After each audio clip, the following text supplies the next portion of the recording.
নমস্কার বন্ধুরা, মিমিস কিচেনে আপনাদেরকে স্বাগত জানাই। চলুন, আজকে চলে গেছি আমি মাছের বাজারে। আজকে আমি বাজার থেকে নিয়ে এসেছি চিতল মাছ। তো এখানে দাদা চিতল মাছটাকে কেটে দিচ্ছেন। যেহেতু পেটির থেকে নেব তাই উনি ঠিকঠাকভাবে কেটে দিয়েছেন। মাছ নিয়ে এসে ধুয়ে ভালো করে ধুয়ে নিয়েছি। এবার 4 পিস মাছ আমি আজ রান্না করব, চিতল মাছের রসা বা কালিয়া যেটাই বলি না কেন। মাছগুলোকে ধুয়ে নিয়েছি। এবার ভালো করে নুন, হলুদ আর কাঁচা সর্ষের তেল মাখিয়ে আমি মিনিট 15-20 পর্যন্ত রেখে দেব ম্যারিনেট করে। চিতল মাছ তো আপনারা সবাই জানেন যে খুবই একটা সুস্বাদু মাছ, খেতে ভীষণই ভালো হয়। চিতল মাছের মুইঠা হয়, চিতল মাছের কালিয়া, রসা, তেল ঝাল, অনেক রকম রেসিপি হয়।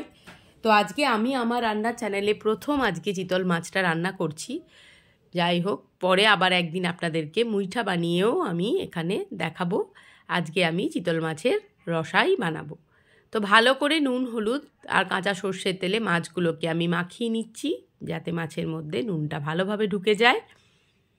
আর এই মাছে খুব বেশি মশলা দিলে ভালো লাগে না, মাছের স্বাদটা পাওয়া যায় না। তাই এই মাছে কিন্তু মশলা খুব কম দিলেই খেতে ভালো লাগে। আপনারা নিশ্চয়ই জানেন, তাও আমি একবার বলে দিলাম। এবার চলুন দেখে নিই কী কী মশলা আমার এখানে লাগছে। এখানে আমি নিয়েছি পেঁয়াজ বাটা, এখানে আদা, জিরে আর পাকা লঙ্কা বাটা, টমেটোর পেস্ট।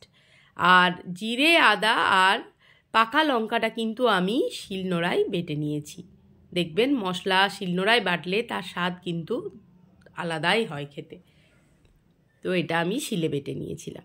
এবার কড়াই বসিয়ে দিয়েছি। কড়াইয়ের মধ্যে দিয়ে দিলাম বেশ খানিকটা পরিমাণে সর্ষের তেল, কারণ চিতল মাছের তো পেটিগুলো বড় হয়, তো একটু ভাজতে তো বেশি তেল লাগবে। তো যাই হোক, তেলটা আমি কড়াইয়ের গায়ে বুলিয়ে নিলাম। এবার মাছগুলোকে আমি ভেজে নেব।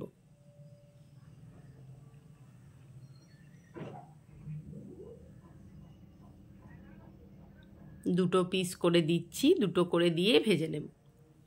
একবারে সবগুলো দিলে লেগে যাবে বা ভেঙে যাওয়ার ভয় থাকবে, তো তাই জন্য আমি দুটো করেই মাছ আমি ভেজে নিচ্ছি। খুব বেশি কড়া করে ভাজবো না। মাছ দেখবেন বেশি কড়া করে ভাজলে আবার স্বাদটাও চলে যায়। আবার অনেকে খুব কড়া মাছ ভাজা পছন্দ করে, যেমন আমার মেয়েই খুব কড়া মাছ ভাজা হলে তবেই ভালো লাগে তার। আবার হাজবেন্ড আবার বেশি ভাজা হলে খেতে চান না।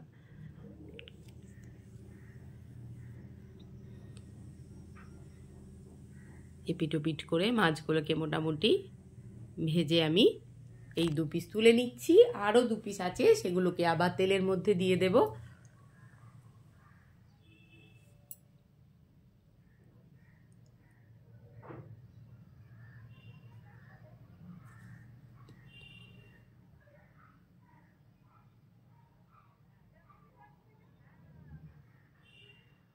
উল্টে পাল্টে মাছগুলোকে ভেজে নিলাম। মাছ ভাজা হয়ে গেছে, মাছ আমি তুলে নিলাম। এবার তেলের মধ্যে দিয়ে দিলাম একটা শুকনো লঙ্কা ফোড়ন, আর তার সাথে দিয়ে দেবো 2টো কাঁচা লঙ্কাও। ঝাল যে যার স্বাদ অনুযায়ী দেবেন। আমি ঝাল বেশি খাই বলে একটু লঙ্কাটা দিয়েছি আর কি। যদি কেউ ঝাল কম খান তাহলে ফোড়নে একটা লঙ্কা ব্যবহার করতে পারেন। এরপর যে বেটেছি আমি যে পেঁয়াজটা, একটা মাঝারি সাইজের পেঁয়াজ আমি নিয়েছি, সেই পেঁয়াজ বাটাটা আমি ওর মধ্যে দিয়ে দিচ্ছি।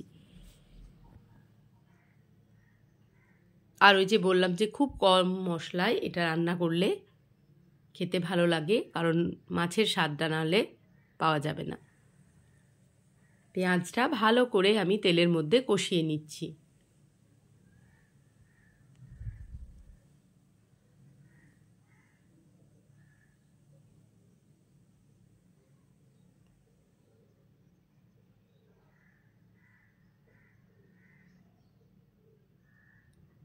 পেঁয়াজটা যখন কাঁচা গন্ধ বেরোনো বন্ধ হয়ে গেছে, তখন আমি ওর মধ্যে টমেটোর পেস্টটা ওর মধ্যে আমি দিয়ে দিলাম।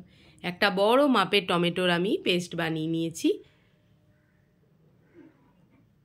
এবার ভালো করে কষিয়ে নিচ্ছি।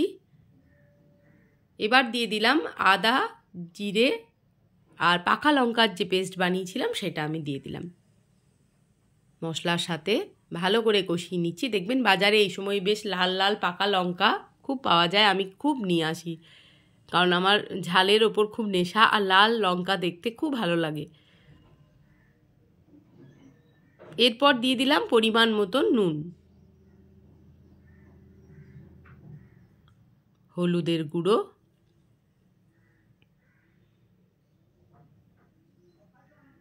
আর কালারের জন্য একটু কাশ্মীরি লঙ্কার গুঁড়ো আমি দিয়েছি।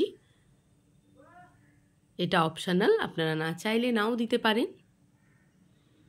এবার সমস্ত মশলার সাথে ভালো করে মিশিয়ে নিচ্ছি। তারপর দিয়ে দিলাম স্বাদের ব্যালেন্স ঠিকঠাক করার জন্য একটু চিনি।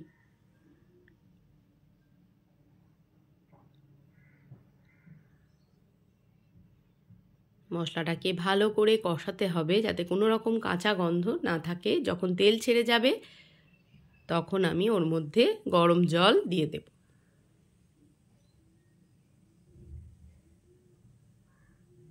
দেখুন মোটামুটি তেল ছেড়ে গেছে, মশলা কিন্তু কষানো হয়ে গেছে।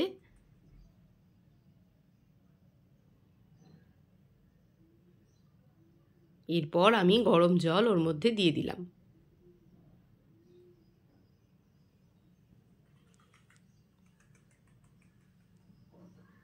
খুন্তি দিয়ে মিশিয়ে নিচ্ছি মশলার সাথে জলটা।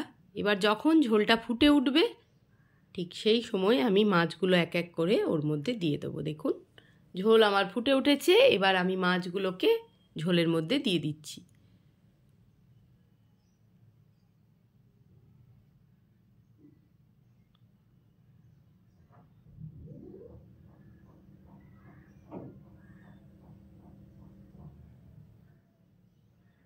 এবার ওপর থেকে আমি আবারও 3টে চেরা কাঁচা লঙ্কা দিয়ে দিলাম।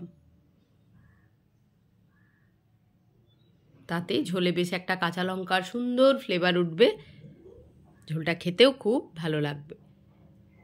দেখুন চিতল মাছের রসা তৈরি হয়ে গেছে।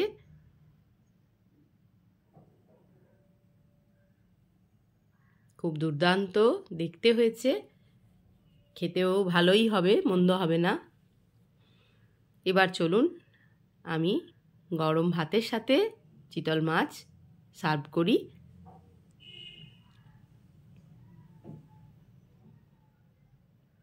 থালা সাজিয়ে আমি সার্ভ করে দিয়েছি এই যে চিতল মাছের রসা। ভিডিওটি যদি ভালো লাগে তাহলে অবশ্যই আপনারা লাইক, কমেন্ট, শেয়ার, সাবস্ক্রাইব করে আমার পাশে থাকবেন। সবাই ভালো থাকুন, সুস্থ থাকুন, আবার দেখা হবে পরের ভিডিও।